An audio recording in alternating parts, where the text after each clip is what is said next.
What's up YouTube, Dale here from Zephyr, and today I am bringing you an update thanks to Duelists Advanced to Monarchs. Now this is the main Monarchs, which means you don't play with an extra deck. I took this to locals and to be completely honest, it didn't go so well. Now what I want to do in this particular video is show you the profile, take you through the cards I want to change going forward, talk about the matchups as well so you get all of the information in one go. I'm also going to be putting out the duels later on this week as well so you can kind of see how the deck interacted, just to kind of show you that the modernization of the game doesn't filter so great with the consistency of the Monarchs, but take nothing away from it. The new cards are great for the strategy and I want to explain them as we go. So with all of that out of the way, please smash that like button, hit that notification bell and subscribe so you miss out on any more upcoming content. So starting off with your main boss monster Monarchs, I am on 2 of the Erebus backed up by 2 of the Aether. Now, some people will play 3 and 2 and 3 and 2 the other way around. For me, I'm actually quite happy with this ratio.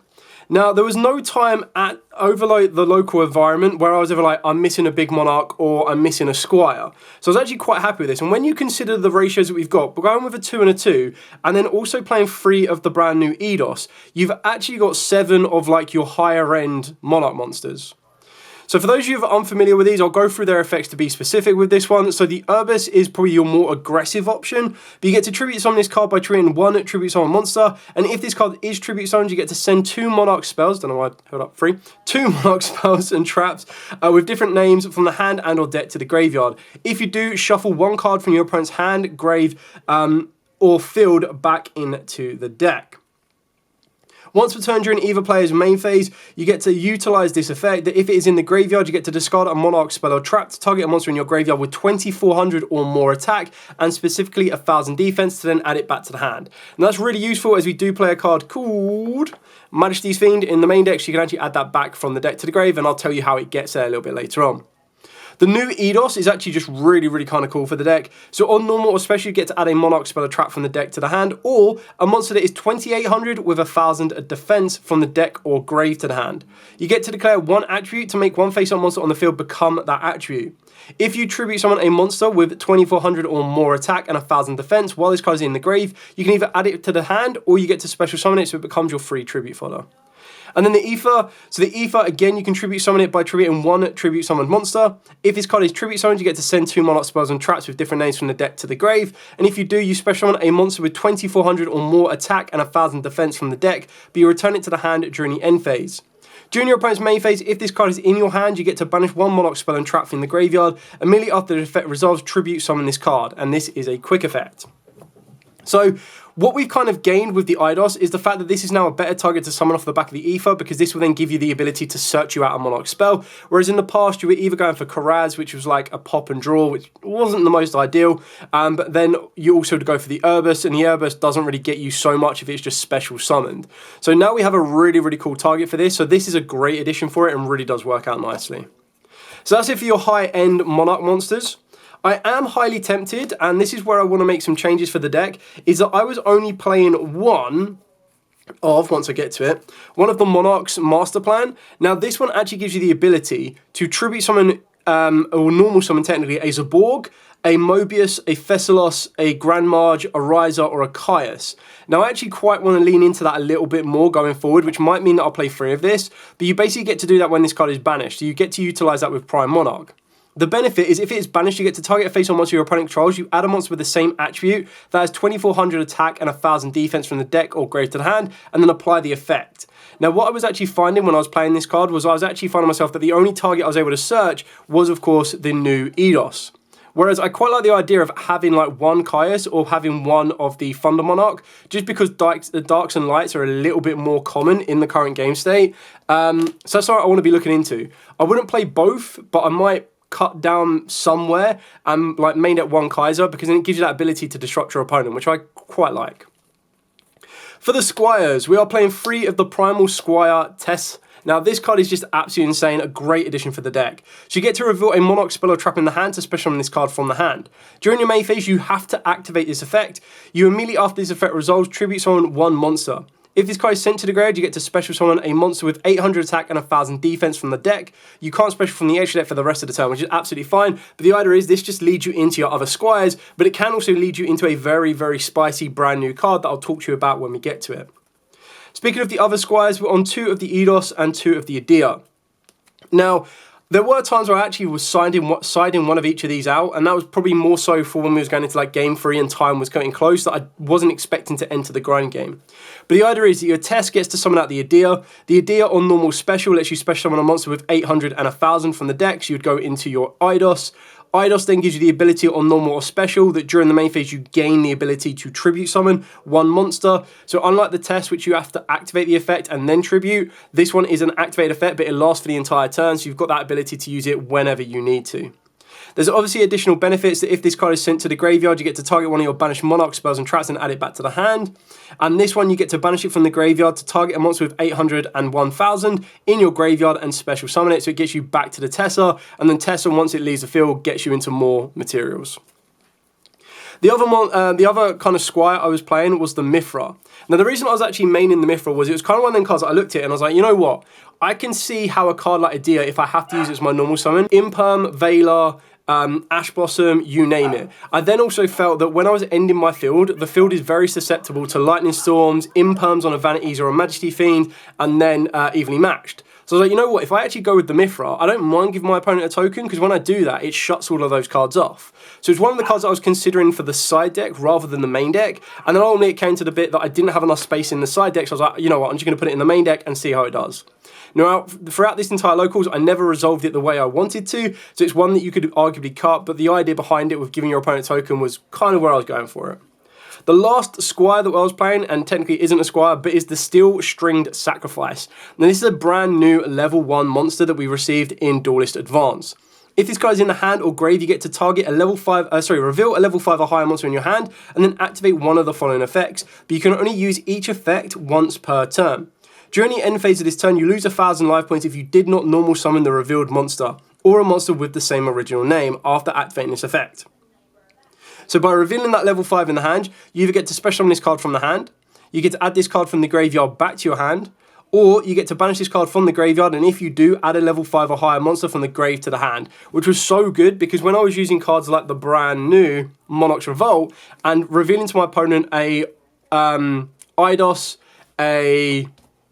so I'd reveal an Yugioh, an Urbis, and then I'd reveal a Vanity's Fiend, or a Majesty's Fiend, sorry. They would then have to choose 2 to go to the graveyard and 1 to come to my hand. So I was like, do you want to put my Urbis to the graveyard so that I can just discard a card to add the Majesty back to the hand? Do you want to give me the Majesty so that I can just tribute summon it anyway?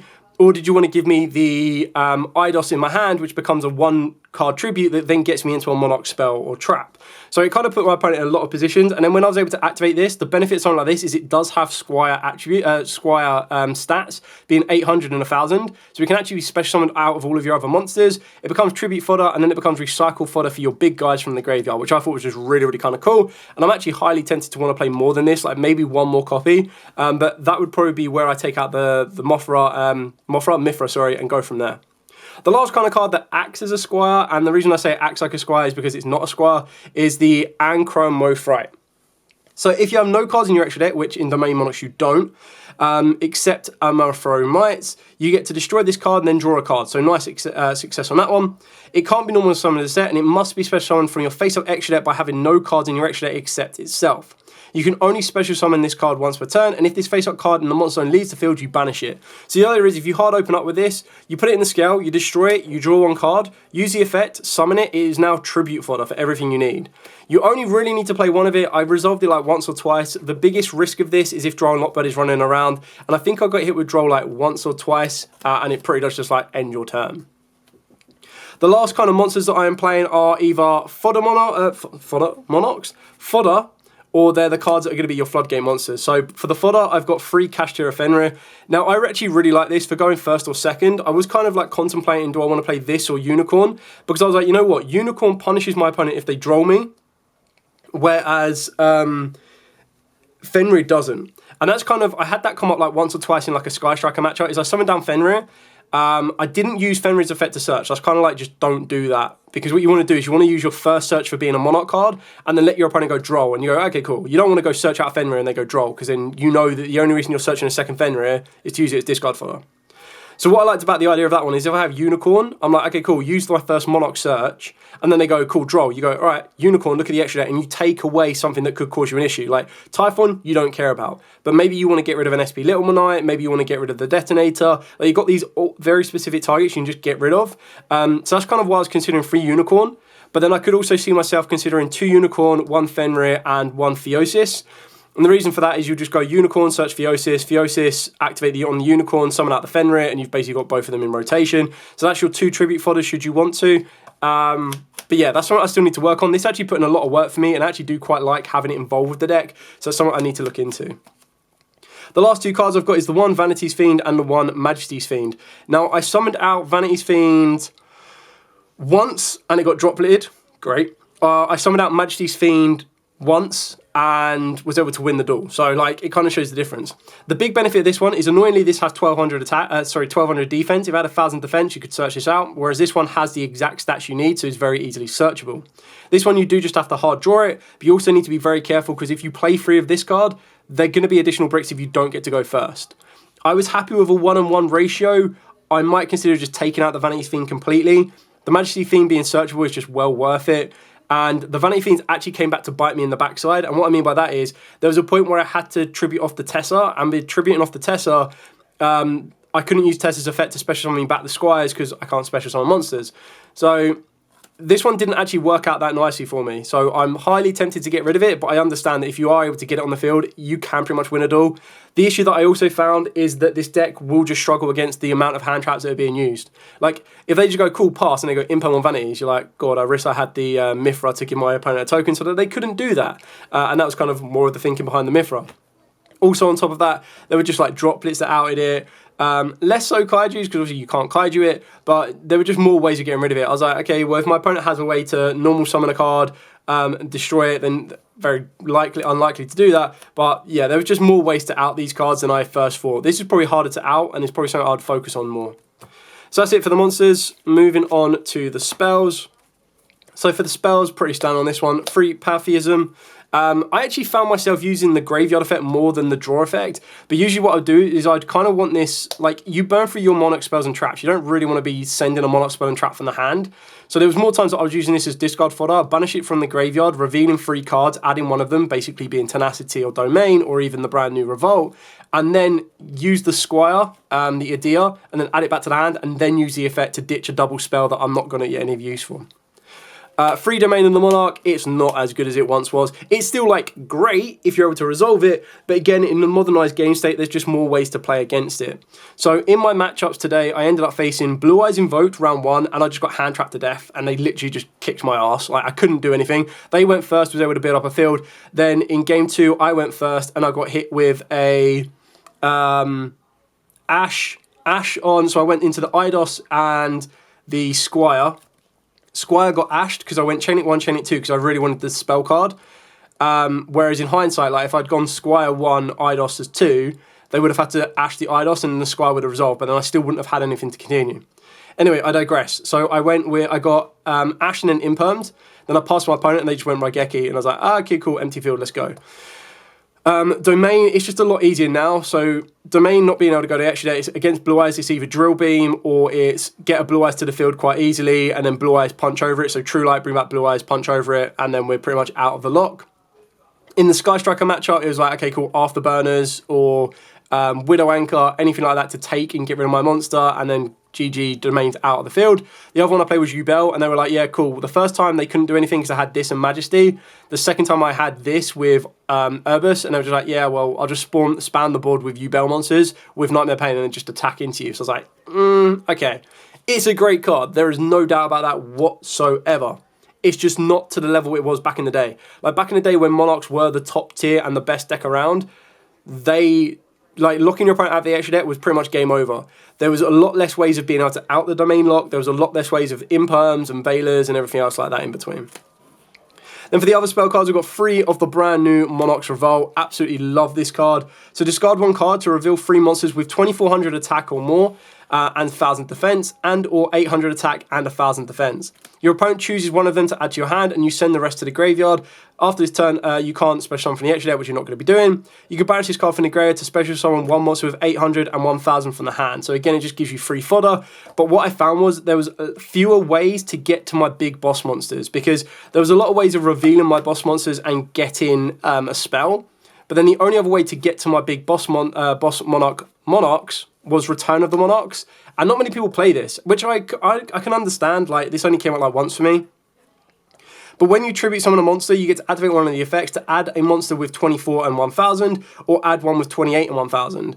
So I feel that if I was to lean into the secondary effects of the master plan more, I would actually be quite happy playing more of this, and I would definitely be considering one Caius and one Zaborg, and then after that, you would then kind of adapt the others dependent on the attributes. So 1 and 1 I was okay with, but I can kind of see myself cutting this right now unless I lean into this a bit more, and I wouldn't put this at more than 1 unless I wanted to lean into the Caius and the Zaborg more. So there's a bit of give and take with it, and that's kind of where I stood on it. Free Tenacity, like, the card's just insane. Reveal a monster with 24 and 1000 or 28 and 1000, then add any Monarch spell trap from the deck to the hand. So usually, if you've only got 2 copies of a card or you've only got 1 copy of a card in the deck, you just reveal either Free Tenacity, and you're going to get it anyway, or if you've already used Tenacity and you're going into a bit more of a grind, you reveal 2 Tenacity and then that 1 card you want to search, and when your opponent's going to give it to you off the back of Pantheism, you go, okay, cool, Tenacity. So they either deck fin or they just give you the card that you want. For going second, 2 Monarch Stormforth, like, you kind of have to use this. Where you're playing so much engine and no hand traps whatsoever, you could afford to play some hand traps, but you don't really want to be losing that resource. You had to utilize a card like Monarch Stormforth. I got to Monarch Stormforth like 3 or 4 times. The first time it got negated by Blue Eyes Ultimate, which, understandable. The second time I was able to tribute off some of my opponent's Yubel monster. And the third time I was able to, I think I used it against Sky Striker. So the card is really, really good, no doubt about it. It can't out Lunalight, but a card that can out Lunalight, like a Dancer, is your Soul Exchange, and I'll explain that when we get to it. But in the short sense of it, Stormforth affect the cards, whereas spell card Soul Exchange affects the player. That's like the baseline of doing it. That's not the best way to explain it. I saw it on Lymphio's video.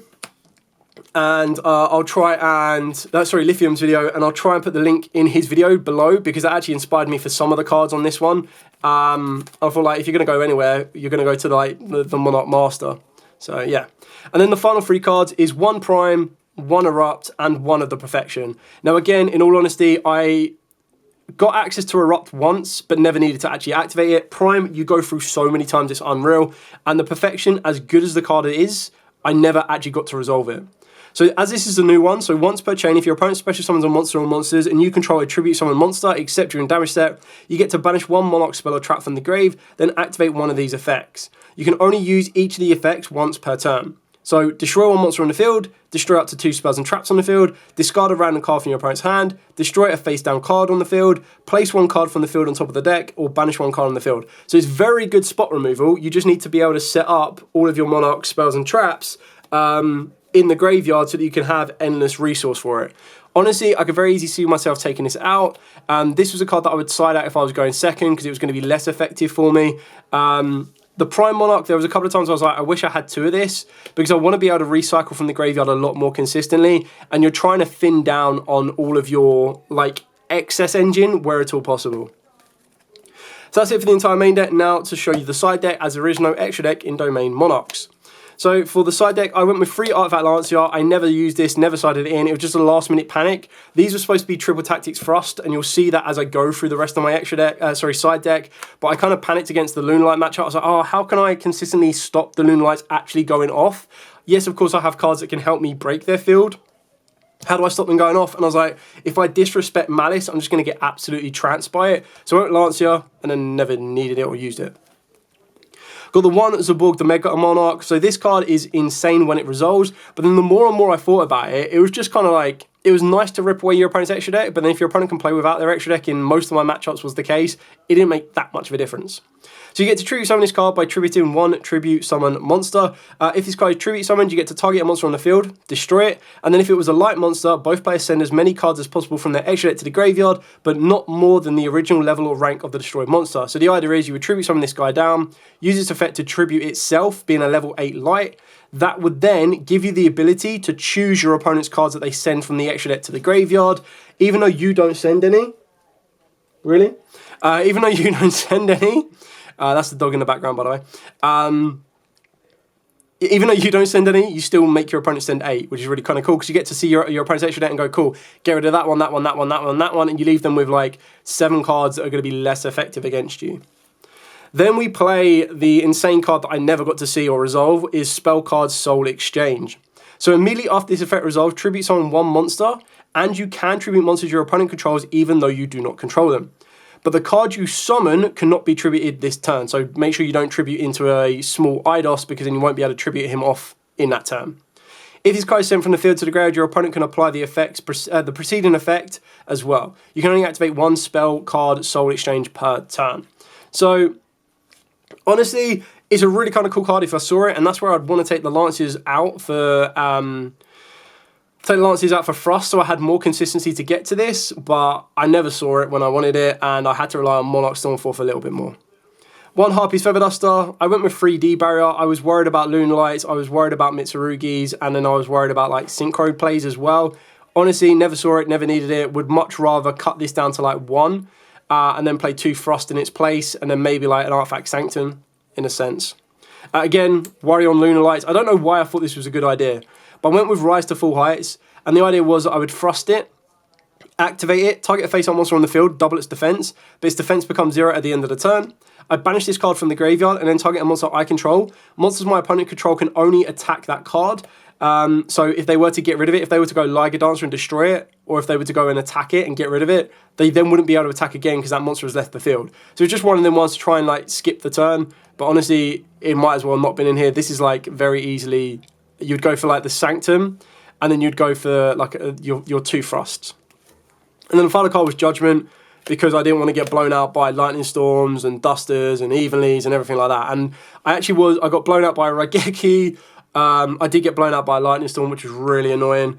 So yeah, like Judgment would have put in work. There was actually a game where in the Blue Eyes matchup, I actually had the Judgment. I had to activate the Judgment on the Wishes, and they had Maiden in hand. So in this duel, they ended up Veiler and Ash. So out of their 5 cards, they went Veiler, Ash. I was like, okay, cool, that I can deal with that. And then I'm pretty sure they impermed me. I was like, great. So they had 2 cards left in hand. They drew 1 for the turn. They activated Wishes. No, sorry, it wasn't. It was an imperm and an Ash. So they impermed and Ashed me. And then the rest of the hand was Raigeki, Maiden, Wishes, and a discard. So they went Raigeki, destroyed my monsters. I was like, well, there's no point in me Judgment in the Raigeki because I didn't have them under domain lock. Then they went Wishes, discard a card. I went Judgment, and their last card was Maiden. I was like, bro, stop, please. But yeah, they kicked my ass on that one. Anyway, that is it for the entire profile. I hope this has given you a bit of a lowdown on how it went. The Striker match, just to give you a bit of an idea of the duels, the Striker match and the Yubel match went into time. I played out the Striker match after time because I was just curious as to how this would have gone, and it turned out because I had sided my deck for time, like I sided out all of my all of my grind cards. So I literally just went for a 1 turn, lock my opponent out, come back to me, and then push for the game.